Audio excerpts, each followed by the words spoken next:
ভোতা একটা দাও না, আন্ডাবাজ একটা সালুন না, ব্যাটকাট একটা দাম না, দড়ি একটা সিঙ্গেল না, সিঙ্গেল বালা দেয় না, দড়ি ছোট ছোট। নানা আমাদের রেগুলার রোগী, তো প্রতিদিন আসে আমার কাছে। নানা আপনার বয়স কত? 102.5 মাস। 100 বছর 2.5 মাস। আপনার তো মাশাআল্লাহ বোঝাই যায় না যে আপনার বয়স 100 বছর। বলেন, সমস্যা নেই, বলেন কি বলছিল। পুলিশে কাজ আপনার বয়স 70। আমি বললাম ঠিক আছে 70। এই যে এই জায়গাটা বলছে, এই জায়গাটার নাম কি? কাল মনুরা। আমি মনুরা দেখছো? বলেন না। তাতে আমার বয়সের কাছে আমি কইছি আর গেছি। আচ্ছা, আপনার তো মাশাআল্লাহ একটা দাঁতও পড়ে নাই।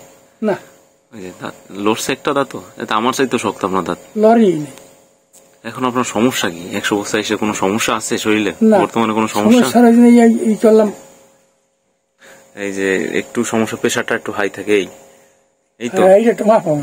আচ্ছা, এই সমস্যাটাই তো। নানায় মোটামুটি এখন স্ট্রং আছে। 100 বছর 2.5 মাস বললো তো। আচ্ছা, ওটা টাকা নিতেছে, সমস্যা নেই।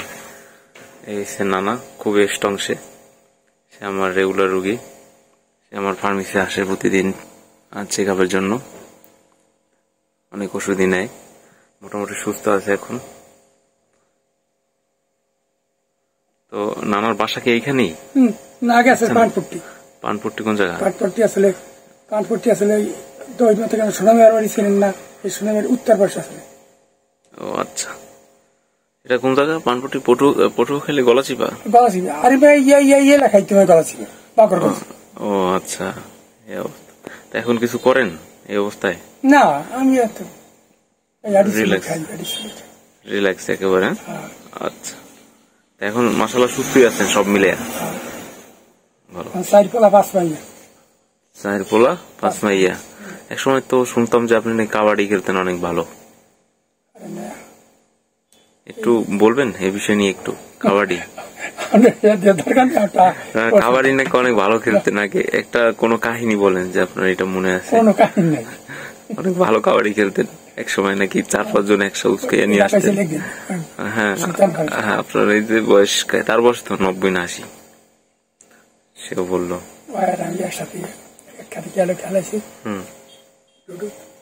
টুডু খেলতেন। দুইটা যদি ওই কোটে যাইতাম, দুইটা ডু দিয়ে লেয়ার পর চাই থাকতো, কোটার মানে নাই,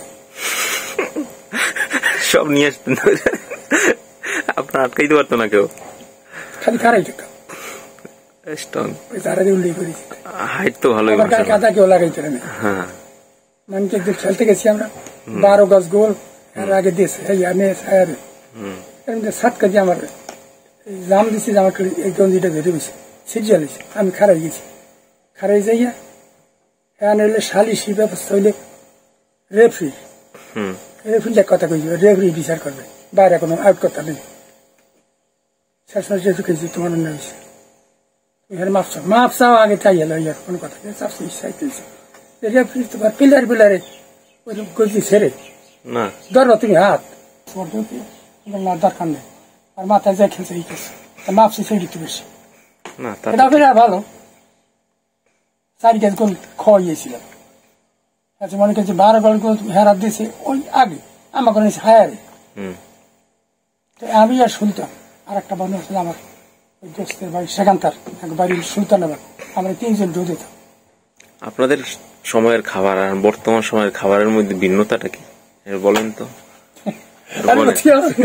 একটু বলেন শুনি, এই বিষয়ে জানুক মানুষ, আগের খাবার আর বর্তমানের খাবারের মধ্যে ডিস্টেন্স থেকে। আপনার বেজিকে আপনার ফাঁসিয়া মাছ চিনেন? চিনি। একটা ফাঁসিয়া মাছ যদি একটা রেফারির উপরে দিচ্ছে, রেহাবির উপরে, রেহাবিটা আমায় কেন এত বড় ছিল? এত বড় ছিল। আরে আমি তো এত খাই, কি কই দেন? মানুষ ছোট থাকতেই ধরে নিয়ে যায় আসলে। শোনেন, একটা কথা হইল, অতি একটা মা না, ভোতা একটা দাও না, আন্ডা বাচ্চা সালুনে ব্যাট কাট একটা দান না, দূরে একটা সিঙ্গুল দেন, ছোট ছোট সিঙ্গুল মাছ, দূরে একটা সিঙ্গুল দেন। আচ্ছা, হতে একটা মানা।